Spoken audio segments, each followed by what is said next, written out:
Hello, welcome to the Ghost of Harrenhal. My name's Simon. And I'm McKelly. Thank you for joining us for episode 21 of our chapter-by-chapter book review of A Song of Ice and Fire by George Martin. Today we're discussing chapter 20 of A Game of Thrones, Eddard 4.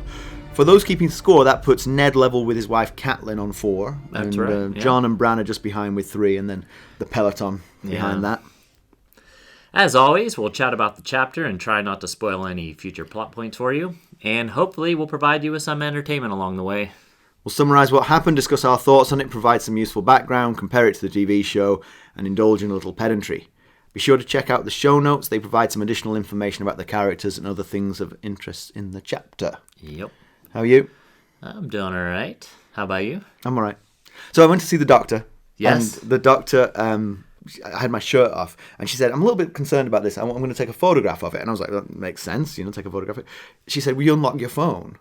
And she used my phone to take a photograph. And she said, make sure you bring your phone next time you come. I was like, that's actually kind of a smart way to do it, really. A little bit trusting that you're not going to accidentally delete it or something. But that's true, yeah. I'm kind of worried about whatever's going on back there. So I went to a dermatologist years ago, like 10 years ago or so, and I had a spot on the top of my head, and the dermatologist, dermatologist was looking at it, and she went, and you're like, that's not what you want to hear the doctor say. And then she said, I'll be right back, and brought in a second doctor. I was like, what is wrong with my... In full hazmat suit. Yes. Anyway, we got a lot to I'm glad you're still with us. Yeah. Yeah, let's get down to quick business with a quick recap of what Ned was up to previously. Last we saw of Ned, he was with the King's party in the Trident. His daughter Arya and Prince Joffrey and Arya's direwolf Nymeria had their toothy disagreement. Yep. And Ned had put Lady, Sansa's direwolf, to the sword and sent her body north to Winterfell. Unbeknownst to him, his son Bran had awoken in Winterfell, and his wife Catelyn had beaten him to King's Landing. McKelly, why don't you give us the summary? All right. So Eddard has finally arrived in King's Landing. But minutes after entering the Red Keep, he is summoned to a small council meeting for an urgent matter by Grand Maester Pycelle. Not all members of the small council are present. King Robert and Barristan Selmy are still on the road, and Stannis Baratheon is in Dragonstone. Present are Renly Baratheon, Petyr Baelish, Grand Maester Pycelle, and Lord Varys. Ned has the impression that he doesn't belong with this group. Ned is reminded of Robert telling him that he's surrounded by flatterers and fools. He suggests they wait for Robert and Barristan, but Renly tells him it will be a long sit, as the king doesn't often attend these meetings. Ned is shocked to learn that the urgent matter is the king wants a tourney planned in honor of Ned's appointment. We also learn that the crown is in incredible debt, more than 6 million gold dragons in debt, actually, according to Littlefinger, the master of coin. 3 million of those dragons are to the Lannisters alone. And Ned decides the realm can't afford such a tourney, and he will talk to Robert about it. He dismisses the meeting abruptly at that point. Turns out Ned got to King's Landing so far ahead of the royal party because he and his household rode well ahead after the unpleasantness on the Trident. He has still not forgiven Robert for it. And Sansa was blaming Arya for Lady's death, and Arya was devastated by Micah's death. So as Ned is walking to the Tower of the Hand, Littlefinger tells him that he's going the wrong way. He follows it up with, your wife is waiting. Ned, naturally, is confused as he assumes she's in Winterfell. But regardless, he follows Littlefinger through the passageways and over cliff walls, where Ned eventually finds Catelyn in a room in a brothel, of all places. She tells him of the attempt on Bran's life and being saved by the wolf. Littlefinger points out that Tyrion would not have acted alone. Ned questions if Cersei played a part, or possibly even Robert. Littlefinger thinks it's unlikely that Robert would have known, and he also suggests that they just let the whole thing go. But Ned is too stubborn for that. Cat then tells Ned she's told Littlefinger about the theory of Jon Arryn's death. Ned sends Cat back to Winterfell immediately, and when she gets back, she is to raise some bannermen and prepare to defend the north from attack. Ned will try to prove the Lannisters killed Jon Arryn. If he is successful, he will go to Robert and hope Robert is the man he thinks he is, not the man he's afraid he's become. Nice. Yeah. Good stuff. It is. It's a good chapter. Yeah. So he hasn't been in town 5 minutes and already urgent meetings. Yes. It's the price of that power and glory and having a rather lazy king. Yeah. So he borrowed clothes for this small council meeting. Yeah, I was wondering about that. I hope they fit. It would be kind of funny if he was wearing Robert's clothes or Littlefinger's clothes. He references Varys as the council member he likes the least. Which is interesting, but it does make some sense. They are very different. Ned's rather upfront and direct, and Varys is not. He kind of does everything in the shadows, on the sly. Yeah, but Petyr Baelish is probably right up there for the slyness factor. So at that point, he hadn't met Petyr Baelish yet, right, so maybe his opinions changed in a matter of seconds. Yeah. So Varys expresses condolences over Joffrey's mishap and says that he's praying for him. You don't think that's a good idea by Varys? Well, I have a difference of opinion here, you see. Yeah. That's why I'm throwing this to you. I just feel like, if you're going to open a dialogue with Ned, bringing that particular subject up and taking Joffrey's side might not be the best approach. Right, but I'm going to read a little bit. Okay. So Varys actually says, time. Lord Stark, I was grievous sad to hear about your troubles on the King's Road. We've all been visiting the Sept to light candles for Prince Joffrey. I think Varys is sort of being a little bit mealy-mouthed there. When he says the troubles on the road, he means Ned's troubles. Right, yeah. He doesn't mean Joffrey's at all. Uh-huh. And then he sort of like, politically, he says, well, what I mean, of course, is what happened to Prince Joffrey.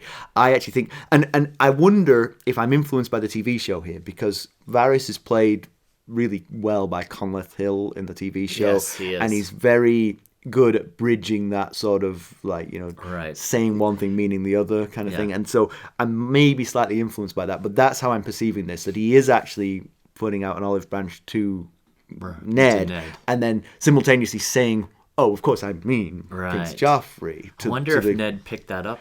He's don't a rather direct guy. I don't know that he is not as subtle as Varys. Yeah. He actually references, in just a minute, he references that he doesn't like the whole dueling with words exactly, situation. He does, yes. So he may have missed that entirely. Yeah. So next... I did. Yeah, well, no, but I mean, it's just a thought. It's just how I think Varys is saying that. So next, Ned meets Renly, who's one of the 3 knights sent as an honor guard for the King's return. He's raced back to King's Landing with the message from the King, which we now know is get a tournament going. Yes, urgent matter. Yeah. Race ahead with that. There seems to be some affection there between Ned and Renly, possibly just because of the physical similarity between Renly and how Ned remembers Robert. Yep. He thinks that he's the spitting image of Robert back when he won his crown. One thing I noticed in the chapter is Renly laughs a lot. In fact, previously when we saw him, he laughed a lot too. And I just imagine that might be getting in the way of a long-lasting friendship with Ned. It doesn't seem like Ned's a big laugher and big on people who do laugh. It seems like most people enjoy Renly's company except for Joffrey. Yes, again. Joffrey has a very visceral reaction to Renly, but everyone else seems to think he's just kind of a fun-loving guy. Finally, when Ned meets Renly, he also meets Petyr Baelish as they're in conversation when he approaches them. So he's meeting his wife's one-time friend turned spurned love interest, I guess. Mm-hmm. So they mentioned Littlefinger's run-in with Brandon, a duel over Cat, in which Petyr was injured but not killed at Cat's insistence. Thankfully, yeah. Well, thankfully for Petyr. Right, I'm not sure it's good for the realm, but it's definitely good for Petyr. And this is when Ned mentions his dislike of dueling with words style of conversation that they have here, at least in this small council meeting anyway. Yeah. But certainly Petyr and Varys specialize in talking like that, so he's going to have to get used to it. Yeah, that's for sure. Yeah, but Ned definitely seems like a round peg in a square hole. He does, yeah. Actually, is that the right way to say that? Is it square peg in a round hole? I mean, either one's not going to fit very well. I mean, it doesn't matter which way. So they have a quick hello to Grandmaster Pycelle, then they sit down to talk about the urgent matter. Yes, urgent as it is. Yeah, Ned realizes he's he's just not the right man for this job. No. He's way too honest and direct. Yep. He's meant to rule, not meant to play this political game. He's used to being Lord of Winterfell and people kind of just doing what he wants them to do and not have to politically entice them and all that kind of jazz. He also he thinks back to when they were in the crypts of Winterfell, Robert and Ned paying respects to Lyanna. And Robert says, I'm surrounded by flatterers and fools. And he thinks he knows which the flatterers and the fools are already. And I was thinking that Varys is definitely a flatterer, but he's not a fool. No, definitely not. Yeah. I'm not sure what he thinks of Petyr Baelish. I think maybe probably pegs him as a fool. Maybe, yeah. But I think you might be wrong to think that. Kat certainly respects his intelligence. Yeah. She mentioned that he is smart, not necessarily wise. And Renly doesn't seem like he's a flatterer, and seems a little foolish, perhaps. Right. So, Grandmaster Pycelle's interesting. I don't know what they really think of him yet, but I have a little comment on that coming up. Right, yeah. So the urgent task is the tourney to honour Ned's appointment as Hand of the King. Ned can't believe that this is what's dragged him from his saddle. Yeah. The line is, reading the words with mounting disbelief, was there no end to Robert's folly? So he's not exactly impressed thus far with Robert's management style, I guess. Yeah. And he's even more annoyed that this whole thing is in his honor. Yeah, 90,000 gold dragons seems like a hefty purse. It does. That's just for the purse alone, not even all the other costs that go into hosting such a thing. Which includes paying for fools. And yes, Rich readily points out, fools we have in plenty, in reference to that. But then this whole thing then comes to Petyr Baelish as Master of Coin, who says, well, it's just more debts for the kingdom. And Ned asks about the debts, and it turns out they're 6 million in hock to various people, 3 million to the Lannisters, and the other 3 million to various third parties, including the Iron Bank of Bravos. I think we have a little bit of a different take on the Lannister lending. Yeah, do we? I think so. I just assumed my way was correct. So my feeling is that the Lannisters, I don't understand why the Lannisters would keep lending. The Lannisters are rich, but they don't have an infinite amount of money. Why have you lent 3 million to the throne when you see the throne is throwing away the money? That's true. My thought is that they're basically buying political capital with this loan. Of course, when Robert dies, Joffrey is going to assume the throne. But at this point, I feel like they're just buying political capital. But to what end? I mean, they're so close to power already. Right. It just feels like you make a good point. It's like Mike Pence paying Donald Trump for influence. It's like, why? You're the One vice step president. away. Right. You know? It just seems wrong. It just seems like I would cut them off. I mean, I could understand it initially, especially when Robert first took the throne. They might have needed some cash injection to get the kingdom back up and running again. Right, yep. I get that, but to continue to fund his follies seems... Yeah, it does... It feels like you're never going to see that money again. Well, that's true. Maybe if you're right, maybe they've accepted that. We're just paying for this influence. We're not making a loan that we expect to get money back. Yeah, maybe we're just they have that much money. Yeah, we're just buying influence here. It would, in some ways, explain why Robert makes some of the decisions that he makes that tend to go in the Lannisters' favor. It certainly isn't out of love for his wife or respect for the Lannisters in general. But things tend to go... He tends to favor them in his decision-making, or in sometimes his lack of decision-making. Jaime becoming Warden of the East, appeasing Cersei when she wanted a wolf, which was an easy thing. But it just seems like often he sides with them. Yeah. Even when he makes it quite clear he's not a fan of his wife. The other thing that I'm a little puzzled about is where is all this money gone? I mean, they've borrowed it and spent it because Petyr Baelish says there's no money, so we'll have to borrow.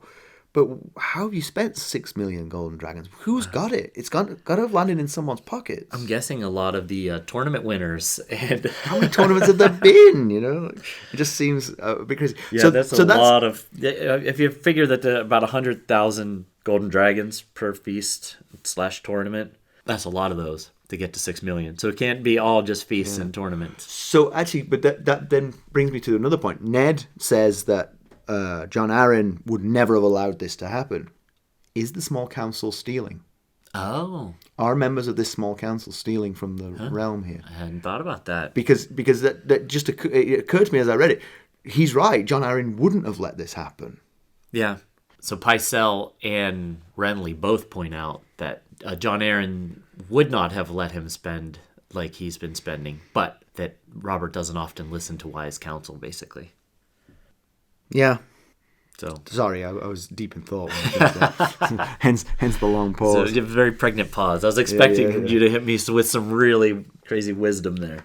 But so one of the things that we're learning about Petyr Baelish is that he is personally wealthy.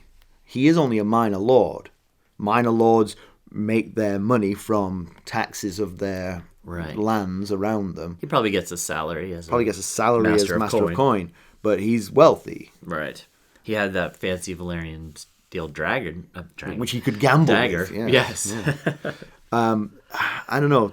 There's something a bit suspicious about this because I agree. I think Jon Arryn had the power with Robert to curb this, to say, look, hey, we're 2 million in debt. We've got to start thinking about ways to pay that off. Yeah, maybe. At least not to get to 6 million in debt. Exactly. Maybe that kind of power, at least, if not the ability to stop entirely. But one thing I found interesting is that Ned references that Aerys left the coffers flowing with gold. And so that got me thinking. And so Aerys might have been crazy, but he must have been a little thrifty. But he was certainly too paranoid to throw feasts and tournaments all the time. And he also had Tywin Lannister as his hand of the king for a long time. And Tywin did some really smart things. Not necessarily smart in a way that will make people their lives better, but in a way that gain the crown lots of money. Okay. Back when Aerys first took over, or was crowned king, Tywin bailed the crown out back then with debts. He bailed out their debts with money from Casterly Rock. And he followed that up by repealing all of the protections for the small folk that Aegon V put in place, which made other High Lords happy, and I would assume bring money back into the royal coffers through taxes. Okay. And he also did other things like reduce tariffs and stuff. So he certainly helped get the coffers full once again. Yeah. But then if we do assume that what Renly and Master Pycelle are saying is correct, that Arryn tried to curb Robert and failed, then it's worrying because Ned sees himself as less able to curb Robert than Jon ever was. So yeah. And if you think about it, if the coffers were full and now they're $6 million in debt, they had to eat up all the money they had and then go $6 million into debt. That is it's such a large sum of money. It just seems like there's got to be some significant waste or theft going on here to me. Something's going on. Yeah. Ned puts a hold on the tournament, saying it's too expensive. He'll talk to Robert about it. Yeah, I have a hunch how that's going to go. Yeah. We learned that the incident between Arya and Joffrey did cause a pretty significant fracture between the houses. That's what we were guessing back in Eddard 3, that might be what's going to happen. From that point forth, and we reckoned it was about 16 days, they've ridden separately and not talked to one another. Yeah. It seems like Ned has issues with more than just Cersei and Clegane. Sandor Clegane, remember, he's the Hound. He's the one that killed Micah. Because he thinks to himself, in regards to Robert's arrival, that it will be too soon, regardless of when it is. So clearly he's not looking forward to seeing his old friend. So he must have some hard feelings still held toward Robert. Yeah, Robert didn't say anything about Micah's death, which again was one of the things that Ned had in place for. I want Robert to say something about this. And he didn't. Probably has a lot to do with the hard feelings towards Robert. And Robert spent the rest of the trip drunk in the wheelhouse. Yeah, I was wondering about that. I mean, Robert seems like a bit of an alcoholic in general, but I wonder if maybe he was haunted by Micah. I don't know if he actually saw Micah's body. Maybe he didn't. Probably didn't, I guess. But just wondering if maybe he's drinking away the self-loathing that he's incapable of doing what should have been done in punishing someone for killing an innocent child. Yeah, but maybe definitely the self-loathing for his own behavior, but maybe just a little step further back than that. The not taking Ned's side when the whole argument was put before him. Yeah, Micah shouldn't have been killed. Lady shouldn't have been killed. Joffrey should have been censured. Yep. And didn't do any of that. And he knows that he's hurt his relationship with Ned, and so that's why he's on a bender. Yep. So Littlefinger takes Ned on a wild journey to a mysterious location.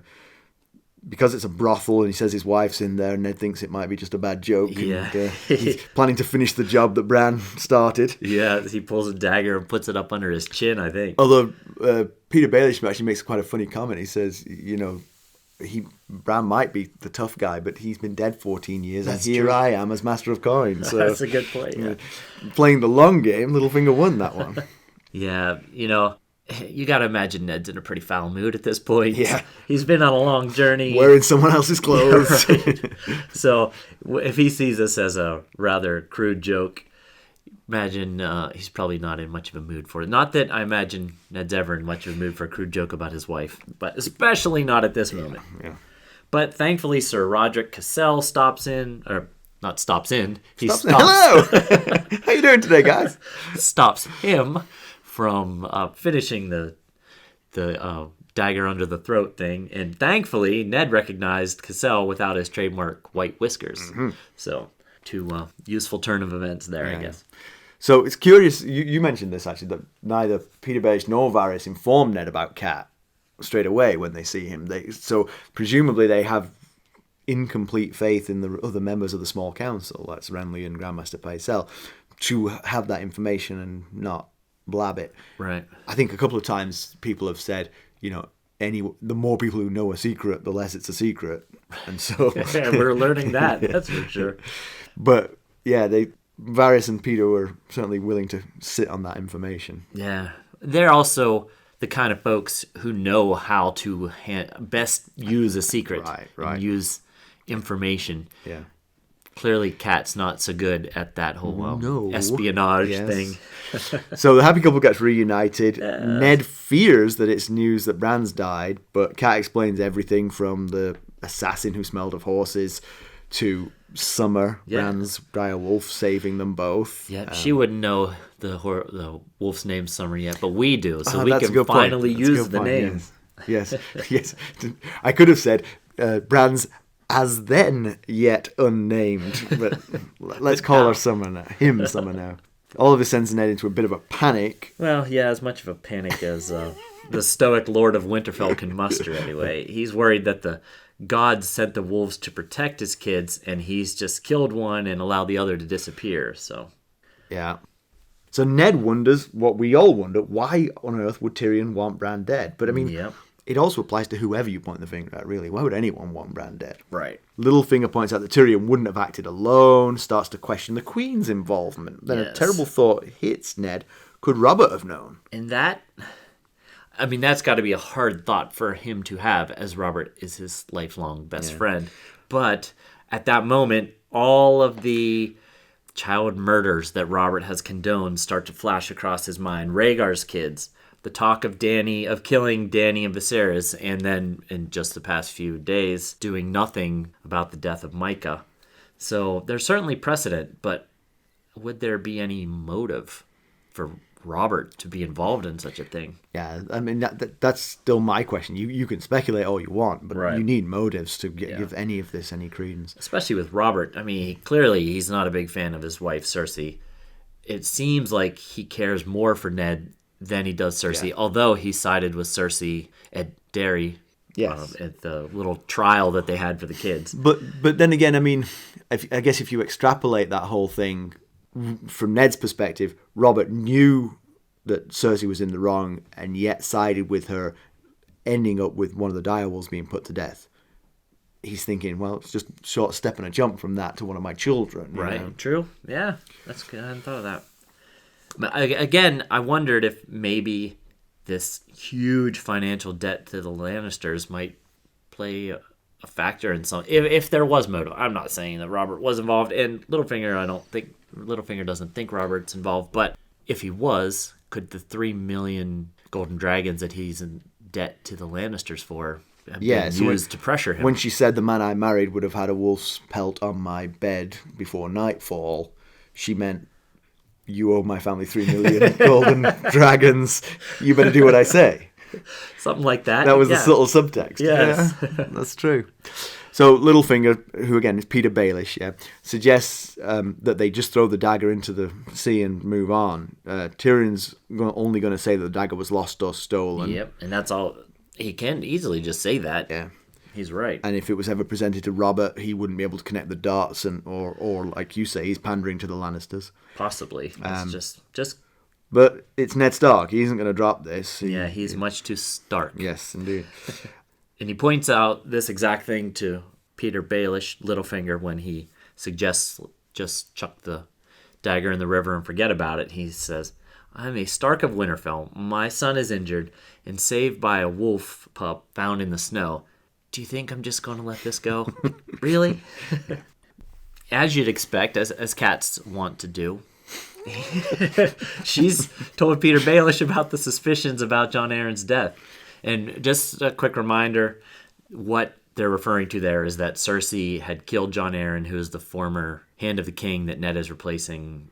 I believe they assume it's by poison based on the way that Jon Arryn died. That's Kat's supposition, accusation. Yes, right. Based on her sister Lysa's accusation. Yeah, which was sent in the coded note. The gibberish letter, yes. Now, I was just thinking she should really just take out an ad in the King's Landing Tribune. It would really get the word out faster. But again, she's only telling Peter he's good with secrets. Or at least he knows how to use them to his benefit, Right. at least. They're concerned whether Varys might already know. If he doesn't know yet, he can just read about it on page 6 of tomorrow's paper, I guess. Big ad. Yeah. So Ned sends Kat back to Winterfell immediately, which is a bit harsh because she didn't get to see the girls. Right. But they do make the point that kids talk, and Yes. they don't want news of Kat ever having come to King's Landing to get out. Right. Not just that she's there, but they don't want this to ever get out that she was there. Yes. And as much as I would like her to be able to see the girls, it is a good point.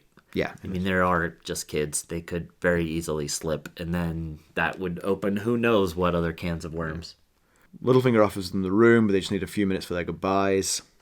So Kat does tell Littlefinger before he leaves that she is glad to find the brother she thought she had lost. And I just wonder if she means that or not. I think she does. I think he's proven himself to be on her side here. Yeah. And in fact, I think he says it in this chapter that he doesn't like the Starks, but he's willing to help them because of his fondness for Kat. True. Yeah, I forgot about that. And actually, all of that brings Ned to say thank you to Petyr Baelish, which is Petyr Right. Baelish says, "Whoa, be still, my beating heart." Ned gives Kat instructions to raise bannermen and prepare to defend the north. Yep, wants 200 archers fortifying Moat Cailin and to strengthen the defenses at White Harbor. He doesn't think it'll come to war, but he says the Lannisters are merciless to the weak, so he wants to show that they will put up a fight if need be. Yeah.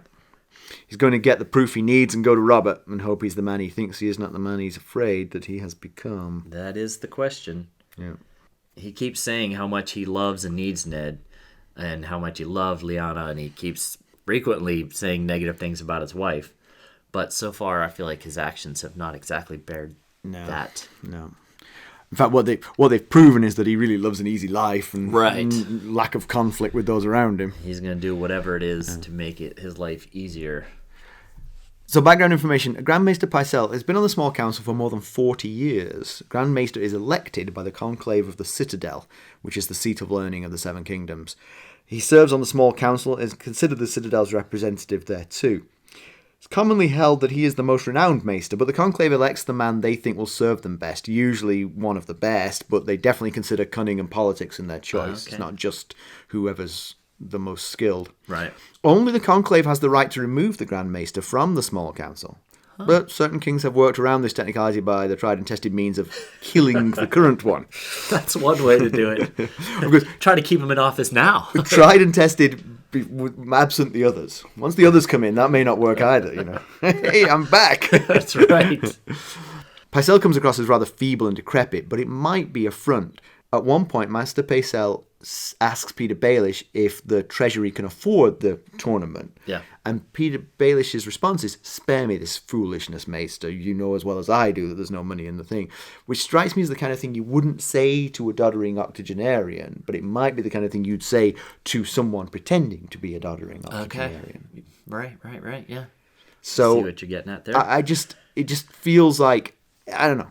I mean, again, I have to be careful here because I do actually know Right. what Pycelle is like. I think there's just some clues there that suggest that he's not quite what he's revealing himself to be. Is anyone other than Ned at that table? That's a good point. Who they were pretending to be?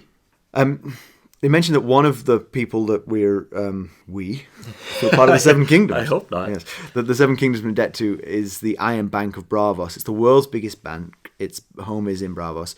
It's owned by many wealthy shareholders in Braavos and has a fearsome reputation for reclaiming its debts. Mm-hmm. So here you go. Sure, the Lannisters might be paying for their influence, but the Iron Bank of Braavos wants its money back.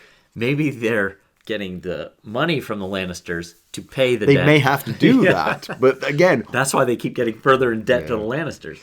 The senior management of the bank are known as key holders, and they wear ceremonial keys. Definitely not the best organization to be indebted to, I feel. But I wonder, the Crown of Westeros is in debt to the bank. What's the bank going to do? What's the leverage? Yeah. How are you going to get that money back? Well... Your whole nation is who's in debt to you. How do you get that? I will go out on a limb and assume that they've lent to other kings and other lords, and I bet they have a way. I bet they've established routes for extracting that money back, be it by assassination or... I mean, when they're lending to individuals, I'm sure they can just threaten them and torture them until they get their money kind of thing. But when they're lending to... Sovereign nation? A sovereign nation, good choice. That's what I was looking for. Then they must have different routes to doing it, and it sounds like they're not above some pretty shady tactics. Right. It must be. But you also wonder when they're going to reclaim this debt. I mean, it's... I guess they're probably fairly forgiving, one, when you're dealing with a sovereign nation, and two, when they're so far in debt to you that you just need some sort of... Maybe they could cut off, we will give you no more money, but we need you to start paying us back. I don't know. Yeah. I'm no banker. I don't know how these things work. So anyway, Moat Cailin gets a reference because Ned tells Cat that she is to raise some archers, 200 archers, and they are to man Moat Cailin to defend the north from southern attack. So Moat Cailin is one of the most important strongholds in the north. It dates back to the first men. It is on the northern edge of the neck. Despite being in partial ruin, it commands the causeway, which is the only way to lead troops to the north by foot. Due to the neck being a natural choking point, Moat Cailin is considered impenetrable from the south with only a small garrison of men. It commands the causeway from all sides so that the enemies must pass between them. Attackers face constant fire from the other towers. Oh, there's 3 towers. I don't think I mentioned that. There's 3 towers, so... The attackers face constant fire from other towers should they attempt to attack any one particular tower, and they must wade through chest-deep water and crossing a moat full of lizard lions. Remember in Sansa 1, we talked about how unpleasant the neck area is. It's full of endless bogs and other nasty stuff. The stronghold has kept the north safe from southern invasion for centuries. It's interesting, though, because we talked about this when we were in Sansa's chapter, that it didn't sound that impenetrable, but you said at the time, but Moat Cailin is what makes it impenetrable. But I'm still thinking, if I come north with a big army, and I lead that army with a couple of really big siege engines, like catapults, ballistas type thing, I just lay siege to those 3 towers, and I just pound them to smithereens. Yeah, what are you going to do with archers against a... because the catapult, you can stay out of archery range and just keep pounding it with fire, get them on fire or something. It just seems like it's not completely impenetrable, this. I mean, I get the idea. If you just try to walk through there, they're going to rain down. Right. So, anyway, let's hope it works. You make a solid point there. So, comparison with the TV show, Book Ned takes a change of clothes before attending the small council. Show Ned is advised to do so, but... by some snooty royal courtier, and is sneered at by Ned, who marches in his leathers. So kind of like a different... Actually, I think show Ned is more like the Ned we know here. Right. I don't think the Ned we know would change into someone else's clothes. Just some rando's clothes. Yeah. It would be really funny if he was wearing like Petyr Baelish's clothes. The pants stopped right at the calves. His shirt couldn't button all the way.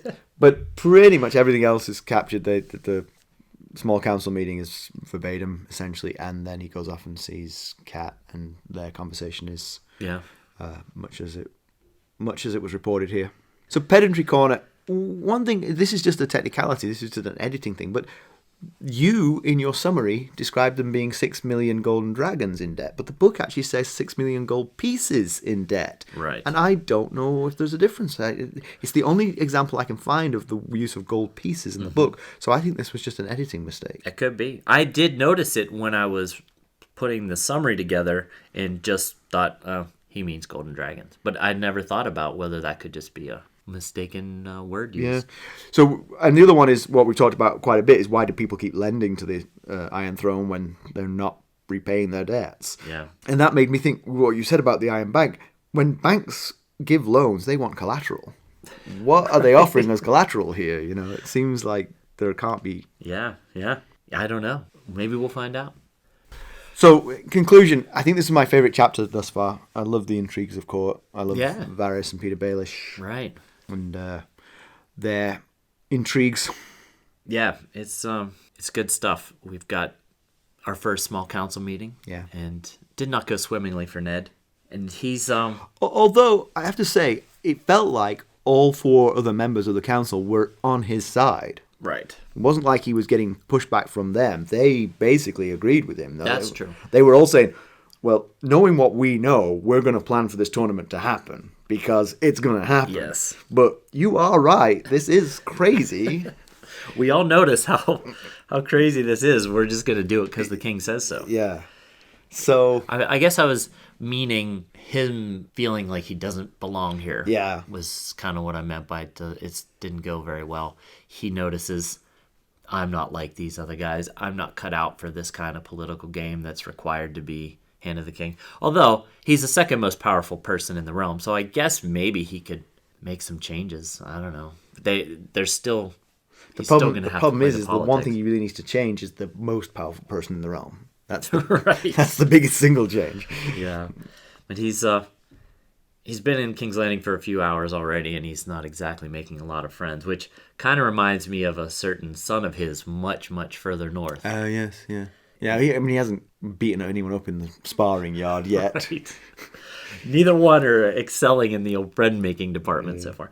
But give Ned credit. He's only been here for a few hours. Yes. John's had a little more time. Yeah. So... yeah, I mean, I really love the richness of the relationships on the small council, both the bilateral and the multilateral relationships. Fascinating glimpse. Hopefully we'll get to watch those unfold. I'm sure we will. Oh, and just as a reminder, we are attempting to still do our episode increase. We're trying to do 2 a week, so you got that to look forward to. If you enjoy listening to us, you get to listen to us twice as much. If you feel like we keep skipping chapters, you're probably missing the other episode that went out earlier in the week. Yes, that's true. You keep thinking, hey, it's Sunday, hooray, it's Ghost of Harrenhal Day. You're missing one. Yes. Go back and look. Yeah. Well, I want to thank you all again. We really appreciate all of our listeners all over the world. You guys are great. Yes, and definitely. We could do this without you. It would feel a bit more insane just talking into this microphone if nobody listened.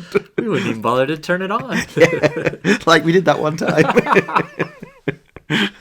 And that reminds me of a funny thing I saw on Twitter this past week. I think it was Pod Nation, had posted, what's your biggest failure thus far in your podcasting? And one guy said he did an interview with some screenwriter or something like that, but he didn't turn the other guy's mic on. So it was just 45 minutes of him talking to himself. Ouch. That's what I said. I was like, oh, man. It made me laugh out loud, but then I was like, I'm so sorry. That I can't even imagine how you deal with that. Anyway.